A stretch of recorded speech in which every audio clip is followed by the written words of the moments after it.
අපි මේ වෙනකොට 2026ටත් ඇවිල්ලා ඉන්නේ.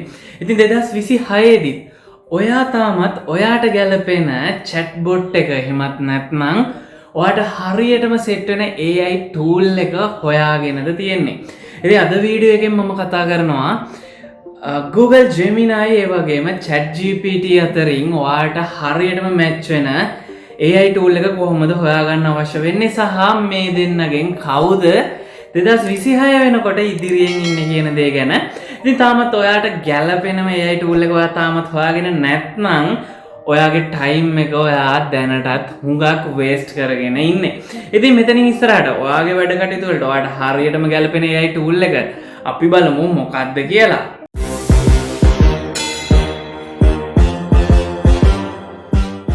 අයිබෝන් කියලා පිළිගන්නවා ඩයිරික්ස් ගයිඩ් YouTube channel එකෙන් අරගෙන එන තවත් එක වීඩියෝ එකකට. ඉතින් අද වීඩියෝ එකෙන් මම ඔයාලට කම්පැරිසන් එකක් අරගෙන එන්නම් Google Gemini සහ ChatGPT අතර.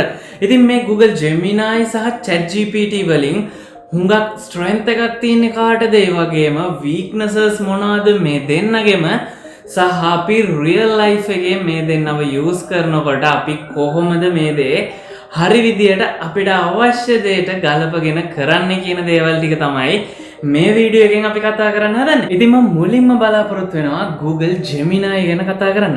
ඉතින් Google Gemini කියන්නේ ඇත්තටම Google සමාගම විසින්ම නිෂ්පාදනය කරපු AI tool එකක්.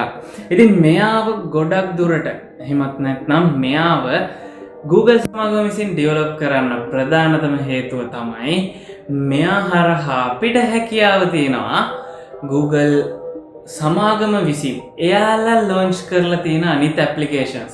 ඒ කියන්නේ එයාලගේ තියෙන Gmail app එක, එහෙමත් නැත්නම් Google Documents, එහෙමත් නැත්නම් මෙයාලගේ තියෙන Google Drive එක වගේ Google applications ඉතාමත් ඉක්මනින් access කරන්න වගේම මේ දේවල් analyze කරන්න ගොඩක් ලොකු documents analyze කරන්න වගේ හැකියාවක් තමයි Google Gemini එකට වැඩිපුරම strength එක තියෙන පැත්ත විදියට තියෙන්නේ. ඉතින් ඔයා ගොඩක් වෙලාවට documents handling ගැන ඒ වගේම ඔයාගේ office එකේ වැඩ කටයුතු වලට වගේ දේවල් වලට නම් ඔයා AI use කරන්නේ strength එක පැත්තෙන් ගත්තොත් Google Gemini use කරන එක ඔයාට සෑහෙන හොඳ දෙයක් වගේම ඔයාගේ වැඩ කටයුතුත් එක්ක align වෙලා ඔයාට අවශ්‍යම කරන details එයාගෙන් ගන්න ගොඩක් ලේසි වෙයි. ඉතින් ඊළඟට අපි බලමු ChatGPT ගැන. ඉතින් මේ ChatGPT කියලා කියන්නේ ලෝකේ ගොඩක්ම ප්‍රසිද්ධ AI tool එකක්. ඉතින් ChatGPT වැඩිපුරම use වෙන්නේ මොන වගේ දේවල් වලටද? ඉතින් මේක බොහෝ විට use කරන්නේ content create කරන්න. ඉතින් content create කරනවා කිව්වම ඔයාලට YouTube එක විතරක් මතක් වෙන්නත් ඉඩ දෙන. හැබැයි content create කරනවා කියලා කිව්වම මේක ස්ටුඩන්ට්ස් ලටත් use කරන්න පුළුවන්. ඉතින් මෙයාලා essay එකක් ලියන එකත් content එකක් create කරන වැඩ කටයුතු වලටම අදාළ දෙයක් තමයි. ඉතින් ඔයා ChatGPT use කරනවා නම් ඔයාගේ වැඩ කටයුතු වෙන්න ඕන ඔයා thumbnail එකක් create කරන්න, content එකක් create කරන්න, එහෙමත් නැත්නම් ඔයාගේ video idea එකක් ගන්න, එහෙමත් නැත්නම් සම්පූර්ණයෙන්ම ඔයාගේ script එකක් ලියා ගන්න, එහෙමත් නැත්නම් ඔයාගේ research එකකට answers ටික ගන්න. මෙන්න මේ වගේ දේවල් වලට නම් ඔයා AI tool එක use කරන්න බලාපොරොත්තු වෙන්නේ. ChatGPT කියන්නේ ඔයාගේ වැඩේට හොඳ powerful AI tool එකක්. හරිද? ඊළඟට මම කතා කරන්න බලාපොරොත්තු වෙනවා මේ AI tool දෙක පාවිච්චි කරන්න ලේසිම මොකද්ද? මේක අපි පාවිච්චි කරනකොට මේ දෙකම පාවිච්චි කරනකොට අපිට ChatGPT ඉතාමත් පහසුවෙන් පාවිච්චි කරන්න හැකියාව තියෙනවා. Google Gemini ඊට වඩා පොඩ්ඩක් විතර complex. හැබැයි Gemini use කරන එකත් එච්චරම අමාරු දෙයක් නන් නෙමෙයි.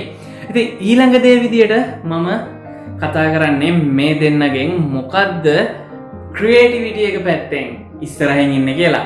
කතන්දර දෙකක් නැතුව Google Gemini පැත්තකටම තල්ලු කරලා දාන්න මේ වෙනකොට සමත් වෙලා තියෙන ChatGPT creativity එක පැත්තෙන් අංක 1කට ඉන්නවා.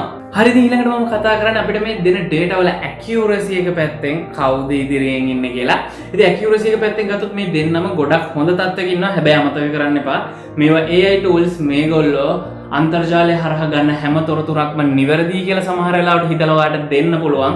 ඒක අනිවාර්යෙන්ම secondly review කරන්න ඔයාලා දැනගන්න ඕනේ. ඉතින් accuracy එක පැත්තෙන් මේ දෙකම එකම වගේ ඉන්නවා. හැබැයි Google Gemini live data use කරනවා. ඉතින් අන්න ඒ හින්දා සමහරට Google Gemini වලට පොඩි step එකක් ඉස්සරහට තියන්න හැකියාව තියෙනවා ChatGPT වලට වඩා. හරි, ඉතින් අපි දැන් සරලව මේ දෙක පොඩ්ඩක් compare කරලා බලමු. ඉතින් මේක compare කරනකොට මම මුලින්ම මේක ගැන කතා කරන්න බලාපොරොත්තු වෙනවා. ඔයා content creator කෙනෙක් නම් කතන්දර දෙකක් නැහැ. ඔයා කෙලින්ම Google Gemini වලින් පොඩ්ඩක් අයින් වෙලා ChatGPT use කරන්න. ඔයාට අවශ්‍ය කරන විදිහට වගේ scripts, captions වගේ දේවල් බොහොම ලස්සනට ඔයාට create කරලා දෙන්න ChatGPT සමත් වෙනවා. හැබැයි ඔයා documents එක වගේ office එකේ වගේ research වලට වැඩ කරනවා නම් Google Gemini කියන්නේ ඔයාගේ වැඩවලට තියෙන golden tool එකක්. ඉතින් මම දකින විදිහට Google Gemini වල තියෙන strongම point එක තමයි මෙයාට පුළුවන් ගොඩක් long documents read කරලා මේ document එක summarize කරලා idea එකක් ගන්න. ඉතින් ChatGPT ට තියෙන හැකියාවට වඩා අන්න එතනදී Google Gemini ඉදිරියෙන් ඉන්නවා. ඉතින් ඔයාට පුළුවන් ඔයාගේ documents වගේ long documents summarize කරගන්න, ඒ වගේ තියෙන විස්තර ටික එකපාර ගන්න ඔයා use කරනවා නම් Google Docs වගේ document එකක් එයා තවත් ඉක්මනට තවත් හොඳ accurate එකකින් ඔයාට මෙන්න මේ දේවල් ටික ඔක්කොම කරලා දෙනවා. හරි, ඉතින් දැන් අපි real life example එකක් අරගෙන බලමු. ඉතින් උදාහරණයක් විදිහට මම මාව ගන්න මුලින්ම ඉතින් මම YouTuber කෙනෙක් විදිහට මම YouTube එකට content create කරන්න මේ විදිහේ AI tool එකක් use කරනවා නම් ChatGPT කියලා කියන්නේ මට හරියටම set වෙන AI tool එකක්. හැබැයි ඔයා ස්ටුඩන්ට් කෙනෙක් කියලා හිතමු. ඔයාට රිසර්ච් වලට සහ වගේ ඩොකියුමන්ට් හැන්ඩලින් වලට ඔයාට හොඳටම සෙට් වෙන්නේ Gemini AI. හැබැයි ඔයාට මේක ChatGPT වලින් කරන්න බැරි කමක් නැහැ. ඉතින් ඒ වගේම ඔයා බිස්නස් එකක් කරන කෙනෙක් නම් ඔයාට මොකක්ද හරියන්නේ? ඉතින් බිස්නස් එකකදී මම මේ කියපු පැති දෙකම ආවරණය වෙන හින්දා ඔයාට පුළුවන් මේ AI tools දෙකම ඔයාගේ අවශ්‍යතාවයන්ට අනුව පාවිච්චි කරන්න. ඉතින් එහෙනම් අපි අන්තිම question එකට යමු. මොකද්ද මේ AI tool දෙකෙන් best AI tool එක? ඉතින් මේකට උත්තරේ විදියට මට දෙන්න තියෙන්නේ මේ AI tool දෙකෙන් best කියලා එකක් නැහැ. අපිට තමයි smart විදියට හිතලා අපේ ඒ අවශ්‍යතාවයට අනුව මොකද්ද අරගන්න ඕනේ AI tool එක කියලා decide කරගන්න එක.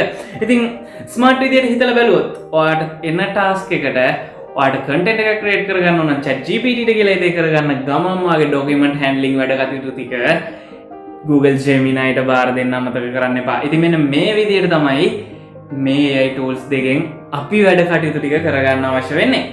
ඉතින් දැනට ලෝකයේ යන විදියට නම් මේ AI tools use කරන මිනිස්සෙක් සහ AI tools use නොකරන මිනිස්සෙක් අතර gap එක එන්න වැඩි වෙනවා කියලා තමයි අපිට නම් පේන්න තියෙන්නේ.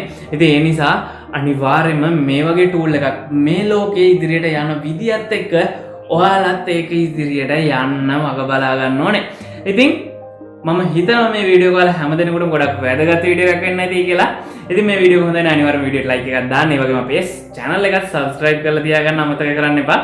ඉතින් ඔයාලට පුළුවන් පහලින් comment කරන්න ඔයාලා හිතන විදියට හොඳම AI tool එක මොකක්ද කියලා.